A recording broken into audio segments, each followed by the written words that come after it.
નમસ્કાર.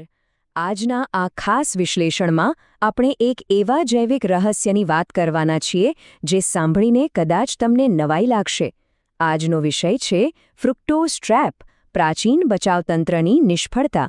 ક્યારેય વિચાર્યું છે કે હજારો વર્ષો પહેલાં જે વસ્તુ આપણો જીવ બચાવતી હતી તે જ વસ્તુ આજે આપણા મેટાબોલિઝમ માટે સૌથી મોટો પડકાર કેમ બની ગઈ છે? ચાલો સીધી જ શરૂઆત કરીએ. જરાક કલ્પના કરો, બે અલગ અલગ પીણાં છે અને બંનેમાં કેલરી એકદમ સરખી છે. એક છે ગ્લુકોઝથી ભરપૂર ચોખાનું પાણી અને બીજું છે ફ્રુક્ટોઝથી ભરેલી એકદમ ઠંડી સોડા. બહારથી તો એમ જ લાગે ને કે ભાઈ કેલરી તો સરખી જ છે ને, પણ શરીરની અંદરની કહાની કંઈક અલગ જ છે. ગ્લુકોઝ લેવાથી ઇન્સ્યુલિન વધશે અને કોષોને સીધું પોષણ મળશે, પણ પેલી સોડામાં રહેલું ફ્રુક્ટોઝ એ ચૂપચાપ આપણા લીવરને ચરબી બનાવવા તરફ ધકેલી દેશે અને ઉપરથી કોષોની ઊર્જા એટલે કે એટીપી ઘટાડી નાખશે. છે ને આશ્ચર્યજનક? સરખા દેખાતા બે પીણાં શરીરમાં એકદમ અલગ જ જૈવિક યુદ્ધ શરૂ કરી દે છે. હવે અહીંથી જ ખાંડ વિશેની એક બહુ મોટી ગેરસમજની શરૂઆત થાય છે. વર્ષોથી આપણે એવું જ માનતા આવ્યા છીએ કે ખાંડ એટલે ખાંડ, બધી ખાંડ સરખી જ હોય. પણ બાયોલોજીની ભાષામાં કહીએ તો આ વાત 100% ખોટી છે. ચાલો સમજીએ કે આ ગેરસમજ આટલી બધી જોખમી કેમ છે. જો ગ્લુકોઝ અને ફ્રુક્ટોઝ બંને ભલે સિમ્પલ શુગર હોય, પણ આપણું શરીર એ બંનેને સાવ અલગ નજરે જુએ છે.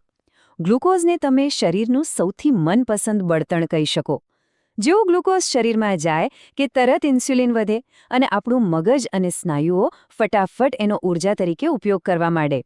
આપણું શરીર આ ગ્લુકોઝને બહુ જ કાળજીપૂર્વક કંટ્રોલ કરે છે, કારણ કે એ આપણા અસ્તિત્વ માટે ખરેખર બહુ જ જરૂરી છે.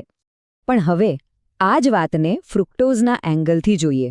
આ પ્રક્રિયા ખરેખર આંખ ઉગાડે તેવી છે. ફ્રુક્ટોઝ તો જાણે આપણા શરીરની બધી જ મેટાબોલિક બ્રેક્સ તોડીને સીધું લીવર પર પહોંચી જાય છે. લીવર પર એટલો બધો બોજો વધી જાય છે કે તે ફટાફટ ચરબી અને ટ્રાઇગ્લિસરાઇડ બનાવવાના રસ્તાઓ ખોલી નાખે છે. મતલબ કે ફ્રુક્ટોઝ આપણા શરીરના કંટ્રોલ સિસ્ટમને સદંતર છેતરીને સીધું નુકસાન પહોંચાડવાનું કામ કરે છે.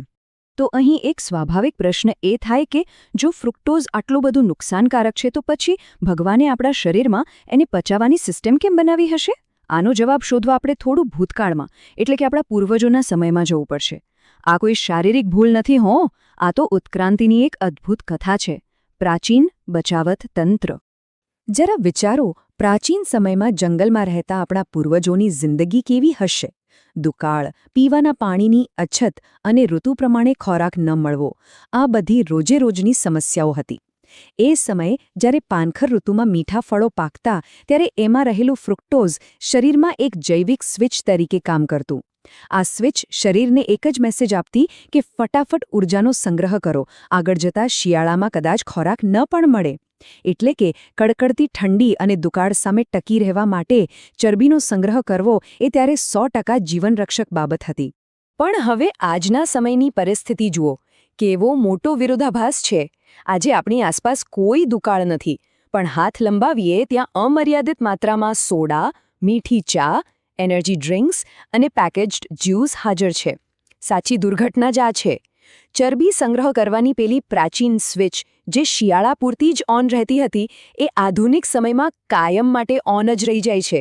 આ જ કારણે હજારો વર્ષો જૂનો એક ફાયદો આજે સૌથી મોટી મેટાબોલિક સમસ્યા બની ગયો છે.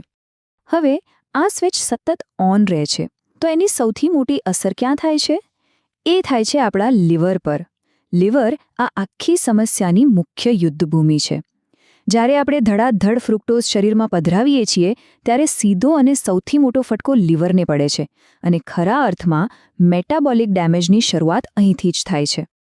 અહીં એક બહુ જ ઇન્ટરેસ્ટિંગ અને અગત્યનો મેટાબોલિક શબ્દ સમજવા જેવો છે: ડી નોવો લાઇપોજેનેસિસ. સાવ સરળ ભાષામાં કહું તો નવી ચરબીનું નિર્માણ થાય છે. એવું કે જ્યારે લીવર પાસે જરૂરિયાત કરતાં વધુ પડતું ફ્રુક્ટોઝ આવી જાય છે ત્યારે લીવર એને સીધું જ ચરબી બનાવવાના સિગ્નલમાં ફેરવી નાખે છે. એટલે કે વધારાનું ફ્રુક્ટોઝ સીધું ચરબીમાં કન્વર્ટ થાય છે. આપણા મેટાબોલિઝમની સિસ્ટમ સમજવા માટે આ પ્રક્રિયા સમજવી બહુ જ જરૂરી છે. અને વિચારો કે લીવર પર આટલો બધો બોજો પડે તો પરિણામ શું આવે? વાસ્તવિકતા ખરેખર ડરાવણી છે. ટ્રાઇગ્લિસરાઇડ્સનું લેવલ વધે છે, શરીરના અંદરના અવયવોની આસપાસ ચરબીના થર જામવા લાગે છે અને ઇન્સ્યુલિન રેઝિસ્ટન્સની શરૂઆત થાય છે. આનાથી પણ વધુ ગંભીર બાબત એ છે કે આ બધું આગળ જતાં ફેટી લિવરની બીમારીમાં પરિણમે છે. તમે વિચાર કરો, આજે એવા અનેક યુવાનો છે જેમણે જિંદગીમાં ક્યારેય દારૂનો છાંટોય નથી પીધો, છતાં તેઓ માત્ર ને માત્ર આ ફ્રુક્ટોઝના અતિરેકને કારણે ફેટી લિવરનો શિકાર બની રહ્યા છે. તો હવે તરત એવો વિચાર આવે કે તો શું આપણે ફળો ખાવાનું પણ બંધ કરી દેવું જોઈએ? ના, બિલકુલ નહીં. ચાલો આપણે પ્રવાહી ખાંડ એટલે કે લિક્વિડ શુગર અને કુદરતી ફળો વચ્ચેનો જમીન આસમાનનો તફાવત સમજીએ. પ્રવાહી ખાંડના જોખમો ધારીએ એના કરતાં ઘણા મોટા હોય છે. જુઓ, આ બે પરિસ્થિતિને સાથે રાખીને જોઈએ એટલે બધું જ ચિત્ર એકદમ સ્પષ્ટ થઈ જશે.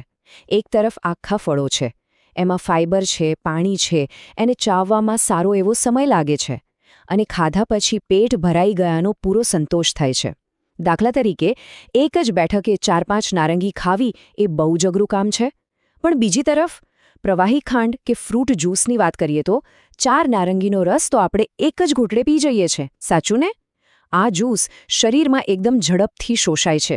અચાનક જ શરીર પર ખાંડનો મોટો હુમલો થાય છે અને આશ્ચર્યની વાત એ છે કે આટલું પીધા પછી પણ પેટ ભરાયાનો સંતોષ થતો જ નથી.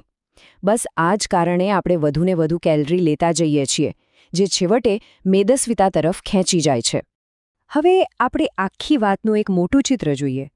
આ ફ્રુક્ટોઝનું પાચન માત્ર વજન વધવા કે મેદસ્વીતા પૂરતું જ સીમિત નથી.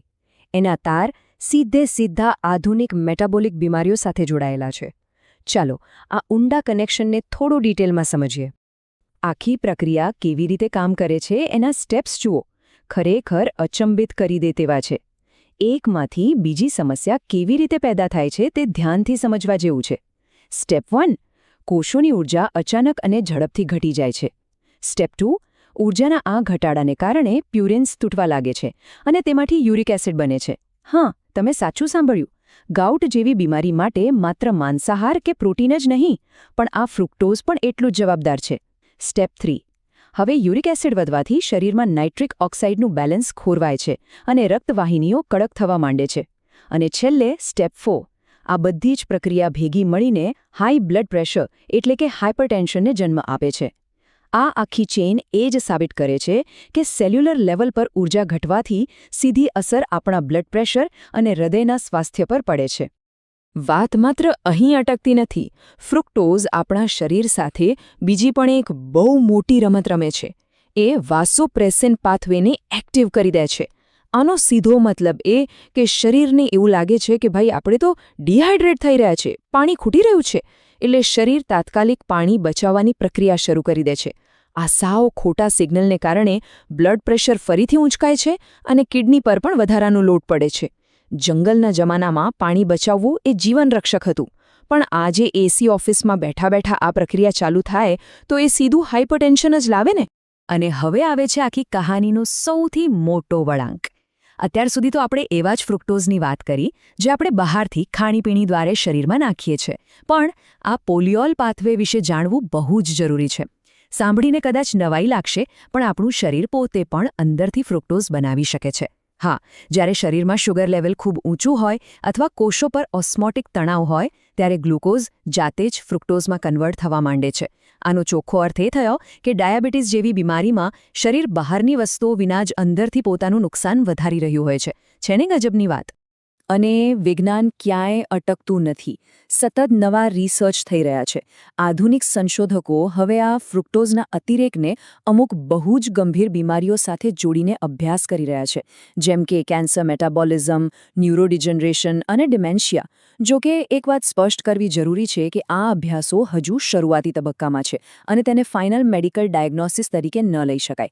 પરંતુ આ સંકેતો એટલા બધા મજબૂત છે કે દુનિયાભરના વિજ્ઞાનીઓ અત્યારે તેના પર ઝીણવટભરી નજર રાખીને બેઠા છે. તો હવે આ બધું જ જાણ્યા અને સમજ્યા પછી એક બહુ જ પ્રેક્ટિકલ અને વિચારવા જેવો પ્રશ્ન ઊભો થાય છે. આપણે સૌએ આપણી જાતને પૂછવું જોઈએ કે આપણે દર અઠવાડિયે કેટલા મીઠા પીણા પીએ છીએ. આ પ્રશ્ન પૂછવો બહુ જ જરૂરી છે, કારણ કે ઘણીવાર આધુનિક મેટાબોલિક બીમારીઓનું મૂળ ડૉક્ટરના પ્રિસ્ક્રિપ્શનમાં નહીં, પણ સીધું આપણા પોતાના ફ્રિજમાં જ છુપાયેલું હોય છે. અજાણતા જ આપણે રોજ કેટલી બધી પ્રવાહી ખાંડ ગટગડાવી જઈએ છીએ તેનો હિસાબ રાખવો અને તેના પર કંટ્રોલ લાવવો હવે સમયની માંગ છે. આજના આ સમગ્ર વિશ્લેષણનો સારાંશ બહુ જ સ્પષ્ટ અને સચોટ છે. ફ્રુક્ટોઝ એક સમયે જીવન બચાવનાર હતું, પરંતુ આધુનિક પોષણે તેને મેટાબોલિક જાળમાં ફેરવી દીધું છે. કુદરતે જે સિસ્ટમ આપણને બચાવવા માટે બનાવી હતી, આજે એ જ સિસ્ટમ આધુનિક અને પ્રોસેસ્ડ ખાનપાનને કારણે આપણી જ સામે એક મોટો પડકાર બનીને ઊભી છે. આશા છે કે આજના આ સેશનમાં મેટાબોલિઝમની આ જટિલ પણ અત્યંત રસપ્રદ પ્રક્રિયાને સમજવામાં તમને નવો દૃષ્ટિકોણ મળ્યો હશે. ફરી મળીશું એક નવા અને આવા જ રસપ્રદ વિશ્લેષણ સાથે. ત્યાં સુધી સ્વસ્થ રહો અને શું પી રહ્યા છો તેનું ચોક્કસ ધ્યાન રાખો.